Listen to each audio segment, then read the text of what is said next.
के प्रति आभार व्यक्त करता हूं कि तीसरी बार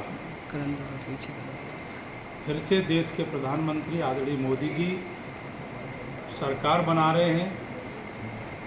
भारतीय जनता पार्टी को जनता का जो आशीर्वाद मिला है इसके लिए मैं आभार व्यक्त कर रहा हूं। और इटावा लोकसभा के सभी सम्मानित जनता को, हमारे जो भी मतदाता हैं उनको, हमारे सभी सम्मानित कार्यकर्ताओं को मैं हृदय से आभार व्यक्त करता हूं, धन्यवाद देता हूं कि मुझे 4,31,000 वोट जो प्राप्त हुआ है उनके आशीर्वाद से प्राप्त हुआ है। उनके प्रति आभार व्यक्त करता हूँ। आखिर आपकी दूसरे मैं मानता हूँ कि एक प्रोफेसर हार गया है और एक ठेकेदार जीत गया है। ऐसे समाजवादी पार्टी के प्रत्याशी को मैं हृदय से उनको बधाई देता हूं और अपेक्षा और उम्मीद करता हूं कि वो लोकसभा इटावा की जनता की सेवा निश्चित रूप से करेंगे। आखिर जनता ने ऐसे ठेकेदार को क्यों चुना, एक प्रोफेसर को क्यों नहीं? वो तो जनता का आशीर्वाद है। यही लोकतंत्र की, मानता हूँ कि लोकतंत्र, ये लोकतंत्र है, इसमें तो जनता किसी को भी चुन सकती है। सांसद जी, समाजवादी पार्टी के कई नेता भाजपा में शामिल हुए थे, उनके शामिल होने का क्या असर पड़ा आपके संसदीय क्षेत्र पे? देखिए, हमारी संसदीय क्षेत्र का मतलब नहीं है, पूरे उत्तर प्रदेश का मतलब। जो पूरे उत्तर प्रदेश में ट्रेंड रहा है वही हमारे इटावा लोकसभा में, तो मैं उसको अलग से नहीं मानता।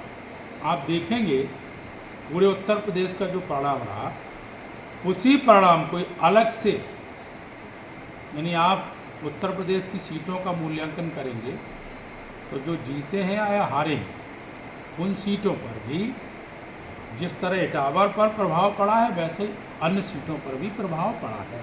पीएम मोदी ने इटावा में 3 लोकसभा सीटों के लिए रैली की थी, लेकिन उन सभी तीनों सीटों पे शिकस्त देखनी पड़ी बीजेपी को। तो क्या लगता है मोदी फैक्टर नहीं चला इस बार? देखिए, मोदी फैक्टर नहीं चलता तो प्रधानमंत्री कैसे बनते? लेकिन उसके बाद भी बीजेपी नहीं, प्रधानमंत्री कैसे बनते? लेकिन इस बार भी बीजेपी पूर्ण बहुमत लायक भी सीट नहीं ला पाई, 242 सीट पर अटक गई। एनडीए का सहारा नहीं, तो हमने तो गठबंधन पहले ही किया था, हमने गठबंधन बाद में नहीं किया। तो पहले से सरकार बनाने के लिए गठबंधन किया था और हम सरकार बना रहे।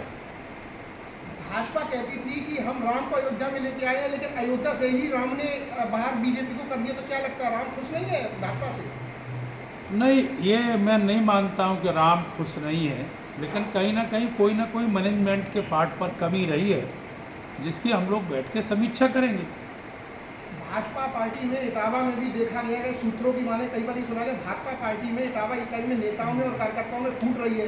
तो क्या आपकी क्या माना जाए, हार की कुछ इसमें भी कोई वजह रही है? आप देखिए, हम 58,000 से हारे हैं। आप और लोकसभा उत्तर प्रदेश की देख लीजिए, तो जो ट्रेंड है, इसलिए हम किसी को ये नहीं कह रहे कि किसी कार्यकर्ता को या किसी नेता को पार्टी के उनके कारण आ रहा या उन्होंने हमारे लिए काम नहीं किया, ऐसा मैं कदापि नहीं मानता। तो अपने हार की वजह कैसे, क्या समीक्षा अभी तक आप करते हैं? नहीं, हार की तो जनता का आशीर्वाद है। यदि उन्हें जनता ने मुझे हराया और किसी को जिताया, आपके स्तर पर कहाँ चूक रह गई कि जिससे ये सामना? मैं मानता हूँ हमारे निजी प्रबंधन में कमी कुछ रह गई जिसके कारण मैं हारा। सांसद जी, इंडिया गठबंधन ने एक पॉइंट चलाया था कि संविधान खतरे में और आरक्षण भी चला जाएगा, तो कहीं ना कहीं समाज पे जवाब नहीं दे पाई एनडीए। देखिए, उनका जो मिथ्या प्रचार था उसको हमें जवाब देने की ज़रूरत नहीं थी और शायद मुझे जवाब देना चाहिए। बीएसपी का वोट तो चला गया उनके पास। नहीं, मैंने कहा ना कि हमें जवाब देना चाहिए।